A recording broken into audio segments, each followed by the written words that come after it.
Good morning, everyone. The Committee on the Budget and Government Operations is called to order pursuant to applicable law and our determination that attendance by remote means is necessary because an in-person meeting is not practical or prudent due to the declared public health disaster caused by COVID-19. This meeting is conducted by video conference. We will now have a roll call to establish a quorum. Please note that your yes or present response will be deemed a yes vote when the quorum roll call is used as a reference vote for later items. Please make sure your mics are unmuted, and I will begin the roll. Vice Chair Silverstein. Present. Alderman King. Alderman Hairston. Present. Alderman Sawyer. Alderman Mitchell. Alderman Harris. Alderman Sadlowski Garza. Present. Alderman Thompson. Here. Alderman Cardenas. Alderman Quinn. Alderman Moore. Alderman Curtis. Alderman O'Shea. Here. Alderman Brookins. Alderman Rodriguez. Present. Alderman Tabaris. Present. Alderman Scott. Alderman, Present. Alderman Scott's present. Sorry. gotcha. Alderman Burnett. Present. Alderman Irvin. Alderman Taliaferro. Alderman Raboris. Present. Alderman Wagisback. Present. Alderman Austin. Here. Alderman Ramirez Rosa. Present. Alderman Villegas. What is this? Substitute. With Alderman Mitz. Alderman Spizzato. Nick Spasato's here. Alderman Napolitano. Present. Alderman Riley. Alderman Riley's present. Alderman Smith. Alderman Tunney. Present. Alderman Kappelman. Present. Alderman Osterman. Chairman Dowell's here. We have Present. Alderman Who was Moore is that? present, Chairman. Alderman Alderman King, Becker I Moore. think I heard. Alderman Yes. Moore, I heard. Sawyer's present. Alderman Sawyer. Alderman Curtis. Alderman Curtis. All right, that brings us to 23. We have a quorum. Alderman Irvin is present. Hello, Alderman Irvin. You make 24. It's a great number. All right. So at this time, we've been notified that we have no callers signed up to speak today. So this concludes the public comment period. We will begin with the Alderman approval. Taliaferro is present. Alderman Taliaferro, we have you. Thank you. Alderman Lopez as well, Chairman. Thank you. Alderman Lopez, we have you as a non-member along with Alderman Burke and Alderman Cardona. We see that you're here. Thank you. Alderman Quinn is here. He is muted. He has no, Here. all right. We have you, Alderman Quinn. Thanks, Madam Chair. The items before the committee today will begin with the approval of the October 2021 monthly Rule 45 report. If there are no questions, can I get a motion to recommend approval of the report by the affirmative vote of all the members present for the roll call to determine quorum? I'll move, Ramirez Madam Rosa Chairman. move. Alderman Austin. Alderman Austin so moves, hearing no objection, so ordered. We have one item on the agenda this morning, and that item is an ordinance concerning an amendment to the annual appropriation ordinance year 2021 within Fund Number 925 for the Office of the Mayor, the Department of Public Health, the Department of Family and Support Services, the Department of Police, and the Chicago Public Library. Is there a motion to accept the substitute ordinance by the affirmative vote of all members present for the roll call to determine quorum? Sawyer moves. Alderman Sawyer so moves, hearing no objections, so ordered. The substitute ordinance is now before the committee and will be explained by the Deputy Budget Director, Latoya Vaughn, from the Office of Budget and Management. We do have department representatives available to answer any questions. Alderman Harris, I see your hand is up. We will include you as towards quorum count. Thank you. Osterman as well. And Alderman Osterman, we have you. The substitute ordinance adds funding for various grants under the Office of the Mayor, Office of Budget and Management, the Department of Cultural Affairs and Special Events, the Department of Public Health, the Department of Family and Support Services, the Chicago Department of Police, and the Chicago Public Library. We will begin with Latoya Vaughn. Good morning, Chairman Dow and the members and non-members of the committee. I'm Deputy Budget Director Latoya Vaughn here in the Office of Budget and Management. I'm here to provide an overview of the 2021 grant amendments, which totals $90,968,000, of which $13,315,000 are non-COVID related and $77,653,000 are COVID related. Additional details and performance data and listings of delegate agencies and site information was provided as a part of the supplemental reference material. The first request is a reallocation of funding within the Office of the Mayor for the My Chi My Future grant program. These grants will be reallocated to the Department of Family and Support Services. The source of funds are one Chicago fund to support the My Chi My Future grant. These grant funds will be used to create, launch, and support the initial maintenance of the My Chi My Future mobile app. This app will build upon already existing and collected data that's available through the mychimyfuture.org website. By creating this mobile app, they will allow more of the youth to connect to over 200,000 opportunities. The opportunities range from information on events, job opportunities, social services, mental health services, access to food, and general program information. Currently, over 20,000 people have visited the site, and they expect to have more youth accessing the site once the application is developed. The Office of Budget and Management is requesting to accept additional federal grant funds in the amount of $50 million from the from the Federal Emergency Management Agency through the Illinois Emergency Management Agency for the Public Assistance Grant Program. These funds provide costs that are associated with COVID-19 response and recovery, which includes PPE, protective measures, testing, vaccination, disinfection, shelter, and communications. The Department of Cultural Affairs and Special Events is requesting to accept additional federal grant funds in the amount of $605,000 from the U.S. Department of Small Business Administration for the Shuttered Venues Program. This program provides emergency assistance for eligible venues affected by COVID-19, specifically providing relief for financial loss and operating expenses incurred at the Chicago Cultural Center during and following the pandemic. These funds are restricted and cannot be re-granted to external agencies. However, the U.S. Department of Small Business directly granted funds to various organizations that applied.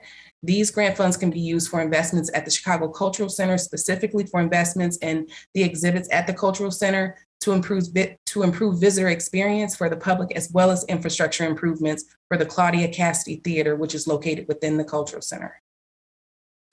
The Department of Public Health is requesting new federal grant funds in the amount of $14.3 million from the U.S. Department of Health and Human Services for the Building Epidemiology and Health IT Capacity Program. Funds will be used for surveillance, detection, and response activities that address outbreak response, improve the quality of data and reporting, increases opportunities for workforce development, and improve the conditions within the health, laboratory, and epidemiology. In addition to the core services provided through the epidemiology program, CDPH also receives supplemental money for data modernization activities, detection and mitigation of COVID-19 in confinement facilities, homeless service sites, nursing homes, and long-term care facilities, and other congregate settings. These funds are available through 2024. The Department of Public Health is requesting additional federal grant funds in the amount of $1,212,000 from the U.S. Department of Health and Human Services for the Ending the HIV Epidemic, A Plan for America Ryan White HIV/AIDS Programs, Parts A and B. These funds are used to reduce HIV infections by 75% within the next 5 years. CDPH proposes to enhance the public health response to strengthen linkages, retention, and re-engagement in viral suppression activities, as well as to enhance the community response to strengthen retention in care and viral suppression. These funds are expected to save over 10,000 people who currently live with HIV who are not engaged in the Ryan White HIV services program in the Chicago eligible management area. The Department of Public Health is requesting new federal grant funds in the amount of $7,121,000 from the U.S. Department of Housing and Urban Development for the Housing Opportunities for People with AIDS program.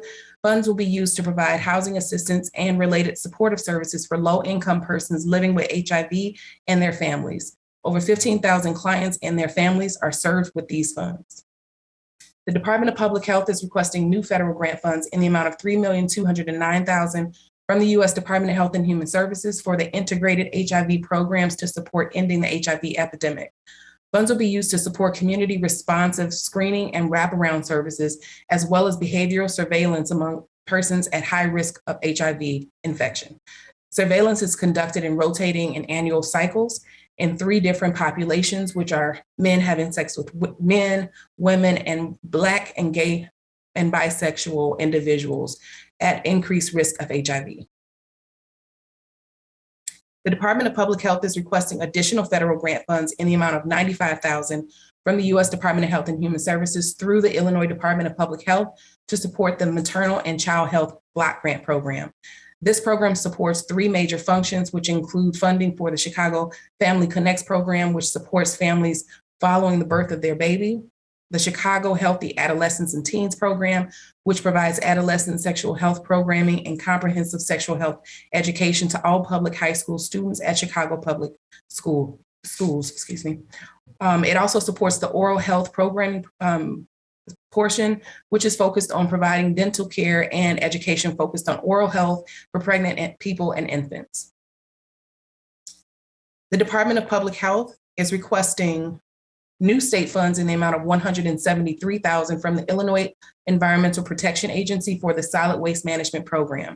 Duties include enforcement and investigation activities associated with permitted soil waste facilities, citizen complaints, open dumping, and illegal facilities under the Illinois Environmental Protection Act. The Chicago Department of Public Health conducts investigations in the following categories, which include landfills, transfer facilities, solid waste complaints concerning illegal facilities, and illegal dumping, random dumping. The Department of Family and Support Services is requesting to accept new private grant funds in the amount of $100,000 from PetSmart for the Emergency Pet Preservation Program. These grant funds will be used to support pets of persons experiencing domestic violence or experiencing homelessness by connecting them through existing contract for 24/7 Illinois Domestic Violence Hotline or Family Support Services Community Service Centers. These programs increased funding will help 876 pets and 1,000 persons by providing information, services, and supplies.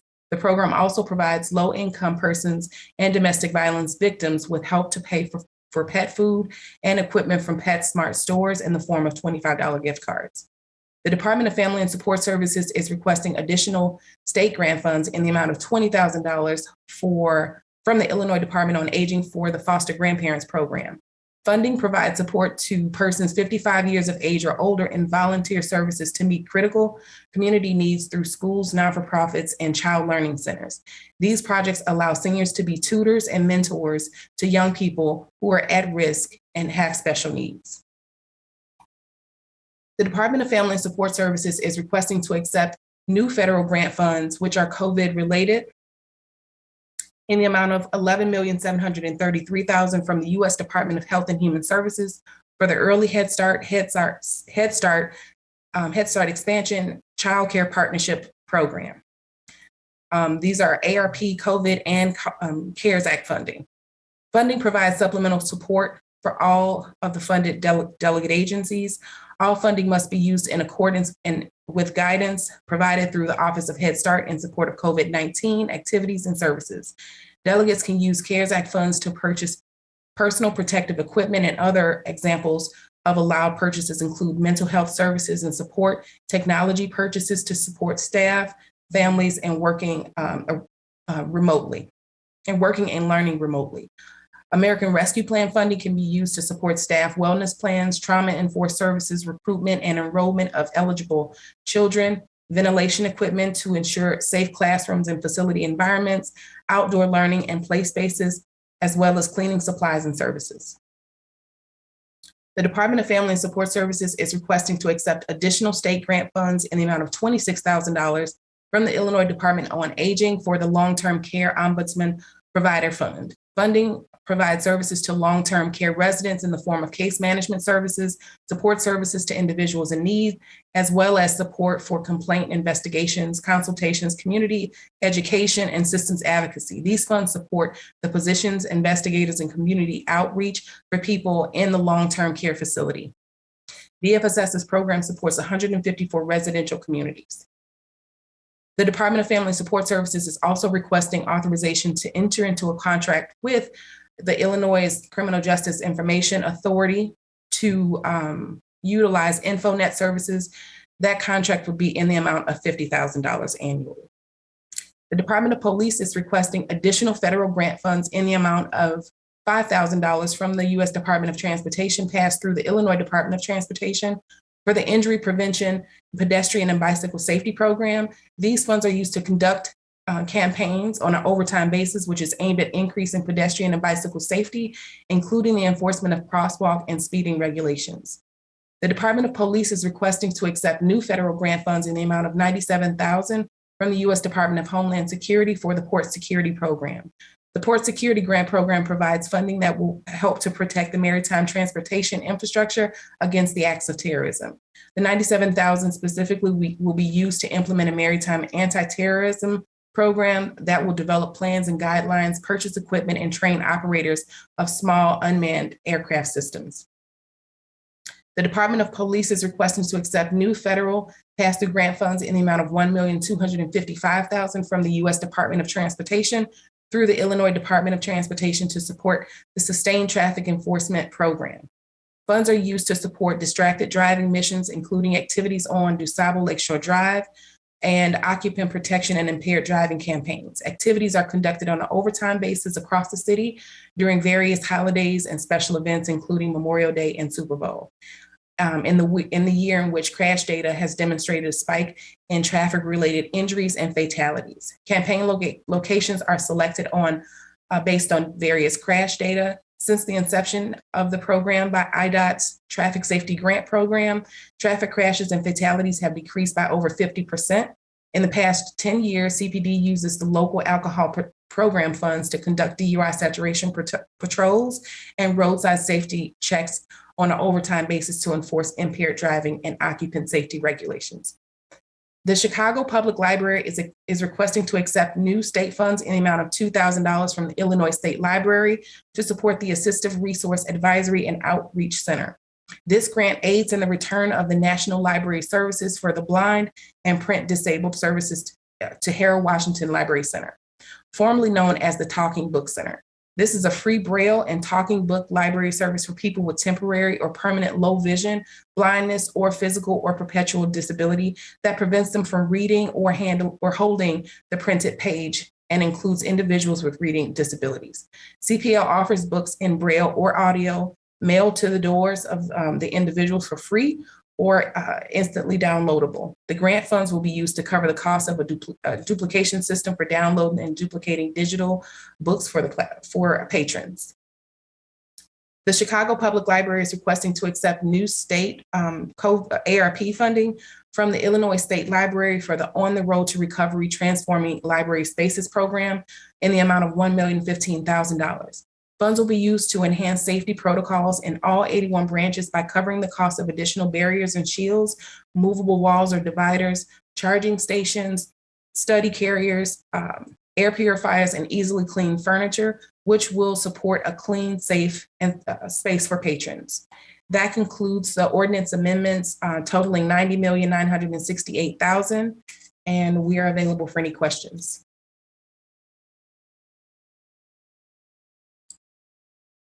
Madam Chair, you're on mute. Thank you very much, Latoya. I want to first acknowledge Alderman Michelle Smith has joined us and will be added to quorum. I also, before we go to questions, Latoya, want to commend you and all of the representatives from the department for providing us with extra information about things going on related to this grant that impact our various wards. So the solid waste locations, the DUI information, and seatbelt mission information by district gives us information about the things that are or are not occurring in our own areas. And so I want to thank you for being thoughtful about those things. We will now go to questions. We'll start with Alderman Thompson. Thank you, Madam Chair. And I too want to thank you for providing all of the additional information that's extremely helpful on the breakdowns. I do have a couple of questions as it relates to the Department of Public Health, the $14.3 million increase where we're talking about the data modernization activities. And I'm curious, I know it runs through 2024, but is this data, you're collecting that and who's getting that? Can that be distributed based on ward, or how is that being distributed? Ayanna Thomas with Department of Public Health can speak to how the data is collected and distributed. And a follow-up on that, Ms. Vaughn, is the county contributing any money? Because I see we're going into the jail. I'm just curious if the county is providing any funding as well. Hi, I'm Ayanna Thomas, Supervisor of Grants Administration with the Chicago Department of Public Health. I'll answer the first question, the last question first, and then I'll pass this on to a subject matter expert. At this time, the county is not contributing any funds to this. We each are receiving our own pots of money from the federal government. So it is my belief that we'll be coordinating efforts around these activities. We have subject matter experts on the line regarding the data collection, and I will open this to Nicholas Soulakis.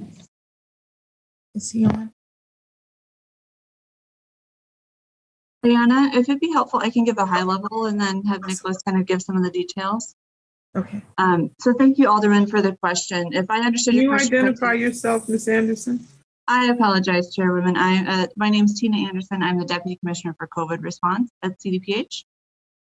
Alderman Thompson, if I understand your question correctly, you're curious about what data we're collecting and who has access to it, what's it used for? Is that correct? Yes. Okay. Yes. So at a high level, this grant addresses the system that we use to monitor communicable disease throughout the city.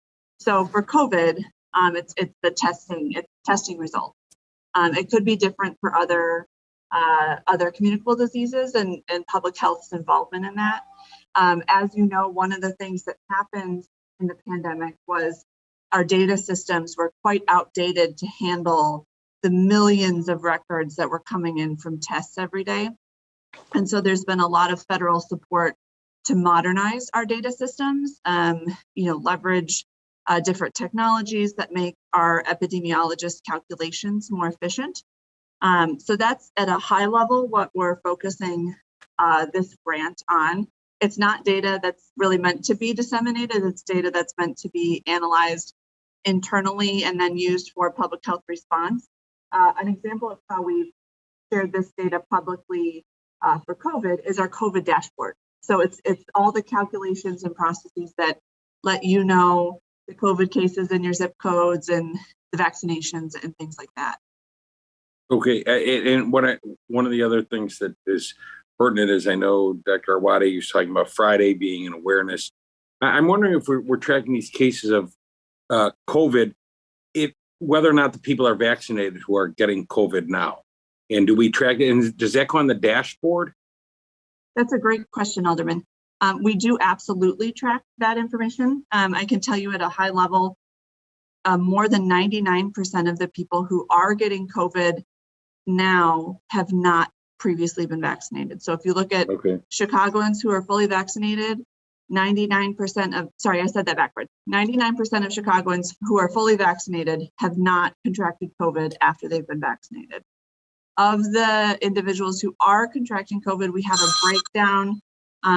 It's on the same website, but it's not on the dashboard. I can send you the link if you're interested. We update it every week. If you could, please, I appreciate that. Of course. Okay, thank you. And one follow-up, Madam Chair, as it relates to the Department of Health and the solid waste. I wasn't clear. Are these, and I appreciate the list, and I see I had a few locations. Is this annual inspections, or is this based on calls from community to go out and inspect? I just wasn't clear on what that was.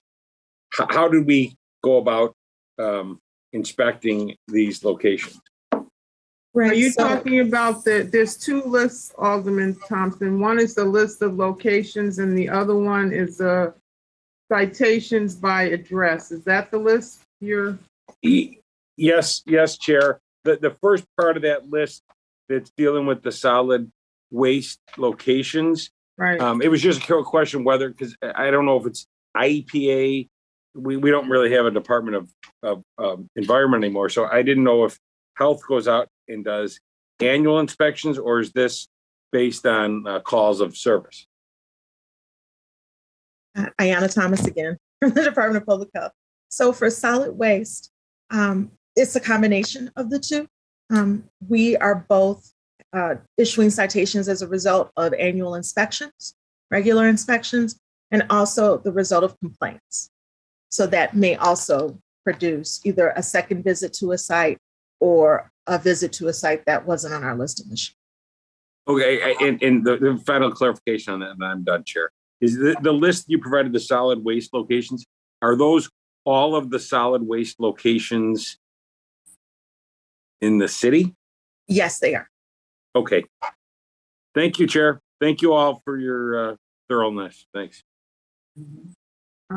Thank you, Alderman Thompson. I have one question for the Department of Health. The Chicago Family Connects program. Can you tell me the hospitals that are affiliated with this program?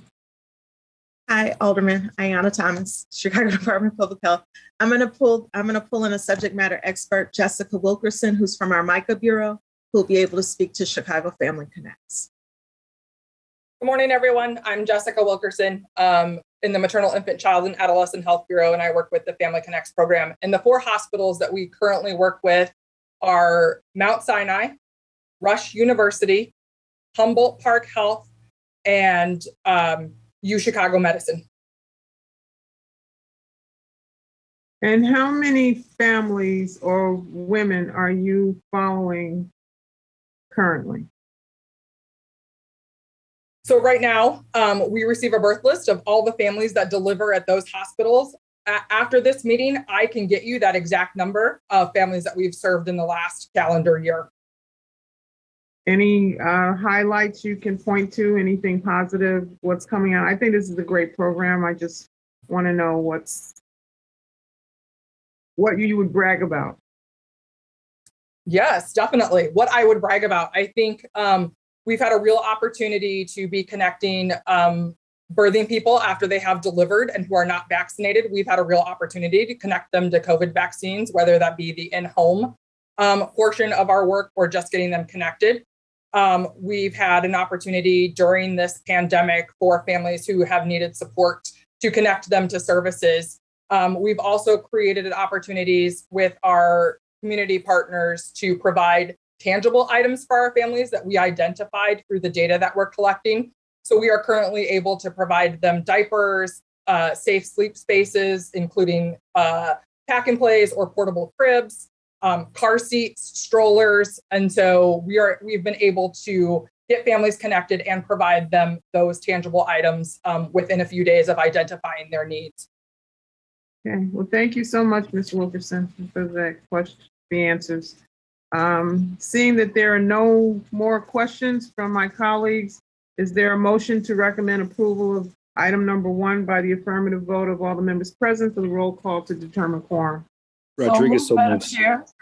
Alderman Rodriguez moves. Hearing no objection, so ordered. The due pass recommendation of this substitute ordinance will be reported out at the next city council meeting on Wednesday, November 17th. There being no further business before the committee, can I get a motion to adjourn by the affirmative vote of all the members present for the roll call to determine quorum? So moved, Madam Chair. Rodriguez. Rodriguez. Okay. Alderman Rodriguez so moves. Hearing no objection, so ordered. The Committee on Budget and Government Operations is adjourned. Have a great day, everybody. That was quick and easy today.